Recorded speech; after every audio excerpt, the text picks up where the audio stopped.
Hello everybody. In this video, you will see the MCQs or multiple choice questions of HPLC. The first question: how many sorption mechanisms are there in chromatography? Choices are 1, 2, 3, 4. The answer is 4. There are 4 sorption mechanisms: adsorption, partition, ion exchange, and size exclusion. Second question: the process by which solute is transferred from mobile phase to stationary phase is partition, adsorption, sorption, and exchange. The answer to this is sorption. The process by which solute is transferred from mobile phase to stationary phase is called as a sorption. So C is the answer. In partition, stationary phase is solid, liquid, gas, or supercritical fluid. The answer to this is B, that is liquid. In partition, the stationary phase is liquid. In surface adsorption, the stationary phase is solid, liquid, gas, or supercritical fluid. In surface adsorption, it is the solid which is the answer. So answer is A.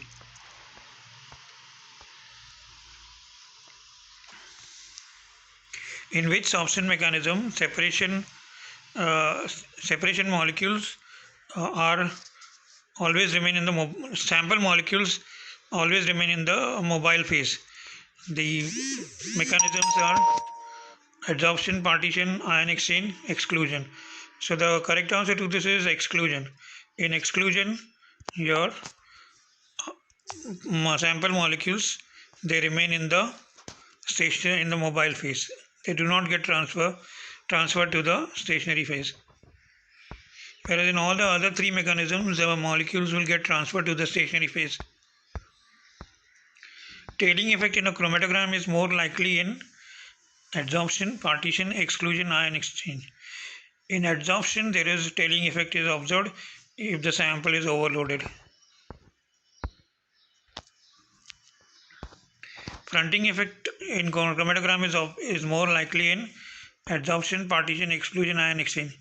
Fronting effect is observed in partition when the column is overloaded with the sample.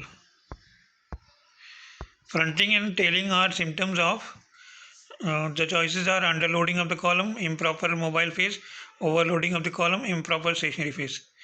The answer to this is C, overloading of the column.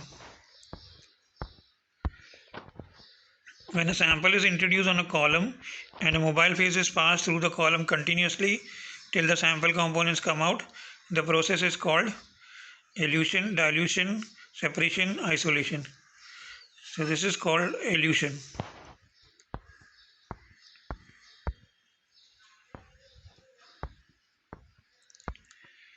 In normal phase elution, stationary phase is dash and mobile phase is dash. Choices are aqueous, organic, aqueous. In normal phase, the stationary phase is aqueous and the mobile phase is organic. So the answer is C. In dash elution, the condition under which the sample is eluted are progressively varied throughout the separation. Stepwise, gradient, frontal analysis and displacement development. The correct answer is gradient. In gradient elution, the condition under which the sample is eluted are progressively varied throughout the separation. HPLC was introduced in 1960s, 1950s, 1970s, 1980s. It was introduced in the 1960s. P in HPLC stands for pressure, performance, both of these, none of these. The answer is performance. HPLC stands for high pressure, high performance liquid chromatography. So P is performance there. Okay, so the correct answer is B, performance. Separation using how many sorption mechanisms can be carried out using HPLC? 1, 2, 3 and 4. Well, all the 4 sorption mechanisms can be used in HPLC. Separation can be carried out using any of the 4 sorption mechanisms. The correct answer is D. The factor of Van Deemter's equation which is important for HPLC is A, B, C and mu. The correct answer is C. The C term in the Van Diemen's equation is most important for HPLC. The packing material used in HPLC should be fine powder and spherical, cubical and large, large and spherical, none of these. But the correct answer is fine powder and spherical. Dead volume in HPLC instrument should be large, small, minimum, very large. Well, the dead volume is the empty space. Dead volume should be minimum in the HPLC instruments. The correct answer is C. Solvents are degassed in HPLC by distillation, vacuum pumping, heating and stirring, all of the above. Well, it is all of the above. All the methods can be used for degassing the solvents. HPLC pumps should produce pressures of 200 to 500 psi, 1000 to 2000 psi, 4000 to 6000 psi, 10,000 to 12,000 psi. The correct answer is 4000 to 6000 psi. A pre-column are also called as analytical column, guard column, both of these and none of these. Well, the pre-column are not the analytical column, so they are the guard columns. So the answer is B. Pre-column is the guard column through which the impurities are removed. Column length in HPLC are typically dash in length. 10 to 50 centimeters, there's a 50 there. 15 to 50 centimeters. 100 to 200 centimeters. 15 to 150 centimeters. The correct answer is 15 to 150 centimeters. Typically the column lengths in HPLC are anything between 15 and 150. Pellicular particles have beads made of polymer, glass, stone or silica. It is stone, not stone. So the correct answer is glass. Pellicular particles have beads made up of stone or glass. In ODS, how many carbon atoms are there in the R group? Now the choices are 8, 10, 17 and 18.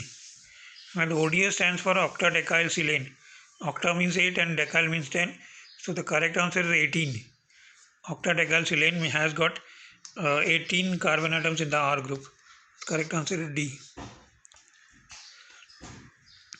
Which of the following can be used as a detector for HPLC? UV visible detector, refractive index detector, MS and all of these. Well, all the three can be used as detectors for HPLC. Non-volatile compounds, inorganic ions, polymers, all can be separated by GC, HPLC, ion chromatography, size exclusion chromatography. Well, all these compounds can be separated only by HPLC. GC, you cannot separate non-volatile compounds, polymers and inorganic ions. Similarly, ion chromatography can separate only the inorganic ions. Size exclusion cannot separate any of these. So it is HPLC which can separate all of these. Temperature control is not essential in dash. GC, HPLC, SFC and none of this. In GC and SFC, temperature control is required, whereas in HPLC, temperature control is not required. So the correct answer is B. Thank you. This completes this session.